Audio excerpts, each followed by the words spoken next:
అది రమణ మళ్ళీ శ్రీలీల మీరు ధమాక తర్వాత మళ్ళీ పేరప్ అవుతున్నారు. ఆ రోజున వచ్చేసి షీస్ వెరీ న్యూ కమర్. ఏంటి మీ పక్కన వచ్చేసి సెకండ్ ఫిల్మ్ అంతే, అంటే ఫస్ట్ రిలీజ్ అవ్వలేదు అప్పటికి. ఫస్ట్ కూడా ధమాకా ఓకే చేసేసరికి అనేసరికి ఆ సినిమా రిలీజ్ అవ్వాలి. అవును. సో అప్పుడు వచ్చేసి she was a very very newcomer. దాని తర్వాత వచ్చేసి మీ మిదాస్ టచ్ వల్ల ఇంకా నెమ్మదిగా బిజీ అయిపోయింది. So how was the working experience ఇప్పుడు లీలాతోనా? లీలాతో మరి అసలు తను ఏమాత్రం ఏ రోజు తను ఒక హీరోయిన్ అని అంటే ఇప్పుడు చాలా ఇదిగా ఉంటుంది కొన్ని, లైక్ ఎనీ అదర్ గర్ల్. అమ్మాయి అసలు గర్ల్ నెక్స్ట్ డోర్ అంటాం కదా, అది రైటేనా కరెక్టేనా? కొంచెం. సో అమ్మాయి she's very sweet and superly talented అమ్మాయి. ఇంకా టాలెంట్, ప్రాపర్ టాలెంట్ ఇంకా బయటపడాల. సూపర్ రావాలి తనకి, డెఫినెట్గా రావాలి. She's a very good actor and also great dancer. Dance అనేది ప్రూవెన్ అదే. సో మీకు ఎలా అనిపించింది వర్కింగ్ విత్ లీలా? లీలా గారితో తనకు ముందు యాక్చువల్గా రైటర్గా వెళ్ళి ఒక కథ చెప్పాను నేను. అందరికీ రైటర్గా వెళ్ళి ఒక కథ చెప్పాను. యాక్చువల్గా అమ్మాయిని మోసం చేయడం అంత ఈజీ కాదు. ఆ కథ చెప్పినప్పుడు CEO క్యారెక్టర్, రెగ్యులర్ తను యాక్చువల్గా CEO క్యారెక్టర్ ట్రోల్ చేస్తూ ఉంటారు. సో నచ్చిందండి అని నేను అనుకున్నాను. తర్వాత ఆ అమ్మాయి చేయలేదు. నేను నేనే వెళ్ళా డైరెక్టర్ అంటే ఎవరైనా తప్పిస్తే ఇది మళ్ళీ వచ్చా.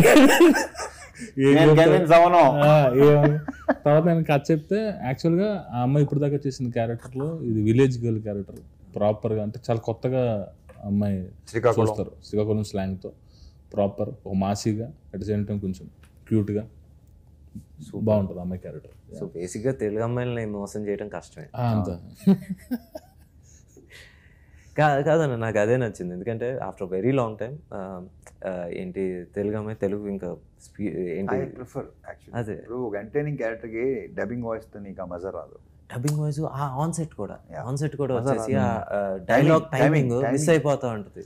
ఎంటర్టైన్ కామెడీ సీన్ అనేది the most important thing, timing. అది నేను ప్రత్యేకంగా మీ ఇద్దరికి చెప్పక్కర్లేదు అనుకో, బట్ చెప్తున్నాను. అమ్మాయి భలే హ్యూమర్ ఉంది, సూపర్ హ్యూమర్ ఉంది అమ్మాయికి ఇందులో. యాక్చువల్గా మీరు చెప్పింది కరెక్ట్. తను ఇంకా ఆ కామికల్ టైమింగ్ దీంట్లో చేయలేదు, ఇప్పుడు ఎవరు చేయలేదు. హ్యూమర్, సూపర్ హ్యూమర్ అమ్మాయి మామూలు కూడా. So let's hope the best. So ఎందుకంటే నిజంగా మా జాతరని ఇప్పుడు వరకు రిలీజ్ చేసిన ప్రతి పబ్లిసిటీ కంటెంట్ కావచ్చు, it can be a teaser, songs అన్నీ వచ్చేసి అందులోనూ ఒక చిన్న ఏమంటారు రీకాల్ వాల్యూ ఉండేది. ఇప్పుడు అన్నీ ఉన్నాయి. సో ఇప్పుడు వరకు రిలీజ్ చేసిన కంటెంట్లో 90% వచ్చేసి అన్నీ బాగానే రీచ్ అయినాయి. Now getting ready for the release. Song ఉంది, ట్రైలర్ ఉంది. కానీ నాకు ఎప్పుడు నేను యాక్చువల్లీ మహా మీకు తెలుసు, but I want to tell again, మహా ఈస్ వర్కింగ్ విత్ మీ. ఈ సినిమాకి వచ్చేసి ఏడీగా పనిచేస్తున్నాడు మహాదన్ మా దగ్గర. నీకు ఎలా ఉంది ఎక్స్పీరియన్స్? ఇది యాక్చువల్లీ బాగా అడిగారు, మీరు ఎలా పెంచారో అలాగే ఉన్నాడు. అండ్ మోక్షు కూడా నాకు బాగా క్లోజ్. నాకు ఒకటి అర్థం కాదన్న, మీరు అసలు దేనికి ఎఫెక్ట్ అవ్వరు ఏంటి ఇప్పుడు? అంటే రిజల్ట్కి మీరు అసలు ఎంత డిటాచ్ అయిపోతారు? అసలు డిటాచ్మెంట్ మీకు అంత ఎలా ఉంటుంది? అది నథింగ్ బట్ యువర్ నేచర్. ఎందుకు అయిపోయింది, అది అయిపోయింది దాని గురించి ఎందుకు తలబాధ కొట్టమంట? సింపుల్. నువ్వు గతాన్ని నిమరుచుకొని దాని గురించి ఫీల్ అయ్యి దానివల్ల నీ సిస్టమ్ దెబ్బతింటుంది. ఫస్ట్ ఆఫ్ ఆల్ ట్రై, అది ఊరికే వచ్చేది కాదు.